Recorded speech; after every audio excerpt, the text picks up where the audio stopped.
अवधूत चिंतन श्री गुरुदेव दत्त. नमस्कार. तुम्हा सर्वांचं माझ्या यूट्यूब चॅनलवरती खूप खूप स्वागत.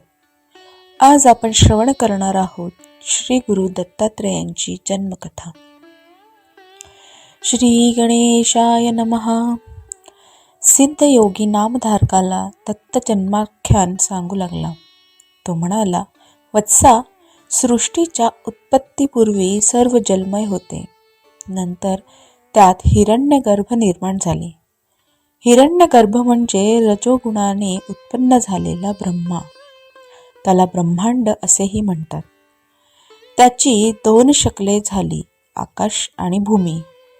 ब्रह्माने त्यामध्ये 14 भुवनांची रचना केली. 10 दिशा, काळ, मन, बुद्धी, वाणी व कामादी षटविकार उत्पन्न केले. मग त्या सृष्टीची विस्तृत रचना करण्यासाठी मरीची, अत्री, अंगिरस, पुलस्त्य, पुलह, क्रतू आणि वसिष्ठ असे 7 मानसपुत्र म्हणजे सप्तर्षी निर्माण केले. अनुसया ही अत्री ऋषींची पत्नी. ती महान पतिव्रता होती. पतिसेवेने तिचा पुण्यप्रभाव इतका वाढला की त्या पुण्याईच्या बळावर ती स्वर्गाची स्वामिनी होते की काय अशी देवांना चिंता वाटू लागली. इंद्रादिकांनी ब्रह्मा, विष्णू आणि महेश यांची भेट घेऊन या चिंतेचे निवारण करण्यास सांगितले. इंद्र म्हणाला, अनुसया पतिभक्त आहे. तिचे अलौकिक आचरण पाहून सूर्यही घाबरतो. तिला त्रास होऊ नये म्हणून अग्नी, वायू, पृथ्वी हे सर्वच सौम्य होतात.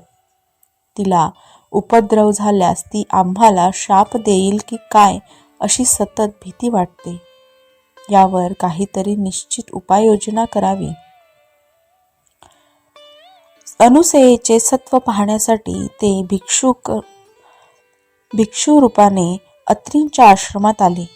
त्यावेळी अत्री ऋषी अनुष्ठानासाठी बाहेर गेले होते. आश्रमात अनुसया एकटीच होती. त्यांनी तिला हाक मारली व म्हणाले, आम्ही ब्राह्मण अतिथी खूप भुकेलेलो आहोत. तुम्ही इच्छा भोजन देता अशी कीर्ती ऐकून येथे आलो आहोत.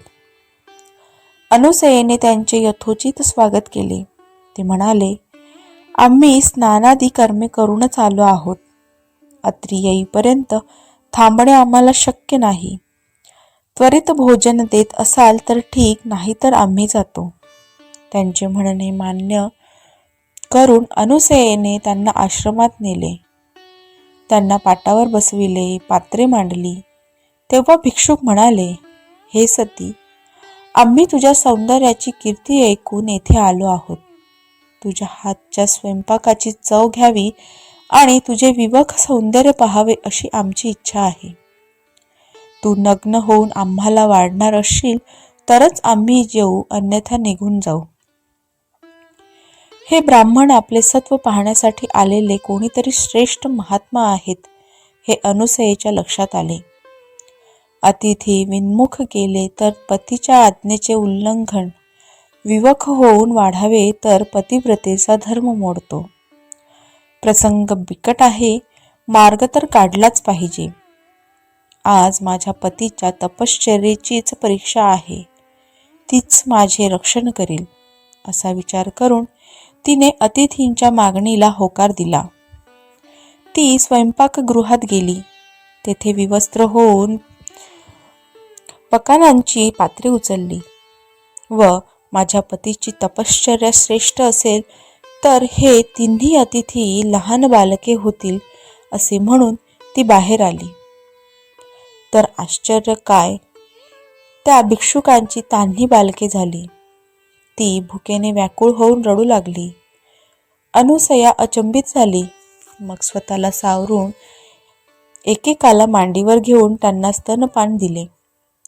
ती त्रिदेवांची माता झाली. तिने तिघांना न्याऊ माखू घातले आणि पाळण्यात घालून निजवले. मध्यान्ह समयी अत्री आश्रमात परतले. पाळण्यात झोपलेल्या बालकांना पाहून त्यांना मोठे आश्चर्य वाटले. अनुसयेने त्यांना सर्व वृत्तांत सांगितला. अत्रींनी अंतर्ज्ञानाने त्यांची स्वरूप खूण जाणली. बालस्वरूपातील त्रिदेवांना वंदन केले. तेव्हा ते तिघेही आपले बालरूप तसेच ठेवून निज रूपात प्रकट झाले.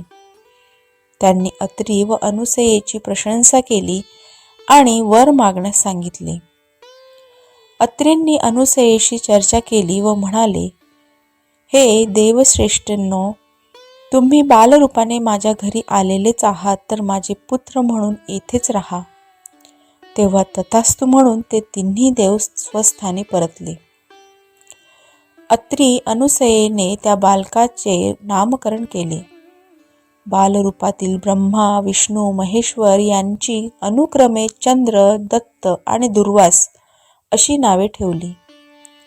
काही काळाने दुर्वास आणि चंद्र मातेसन्मुख उभे राहिले. दुर्वास म्हणाला, आई, मी तीर्थयात्रा व तपश्चर्या करणार आहे, मला निरोप दे. चंद्र म्हणाला, मी तारांगणात राहून तुमच्या चरणांचे नित्य दर्शन घेईन. शीतल चांदणे पसरवून सर्वांना सुख देईल. पृथ्वीवरील वनस्पतींचे पोषण करीन. विष्णुमूर्ती दत्त तुझ्यापाशी राहून तुझी सेवा करील. अनुसयेने त्यांना जाण्याची आज्ञा दिली. विष्णू दत्त रूपाने अत्री आश्रमी राहिला. ब्रह्मदेव आणि शंकर यांनी आपापले दिव्य अंश त्याच्या ठायी स्थापन केले. तेव्हापासून दत्त हा अत्री अनुसयेचा पुत्र आणि श्री विष्णूंचा अवतार असूनही दत्तात्रेय म्हणून एकत्वाने राहिला. तो दत्तात्रेय महाप्रभू हाच गुरु परंपरेचे मूळ पीठ आहे.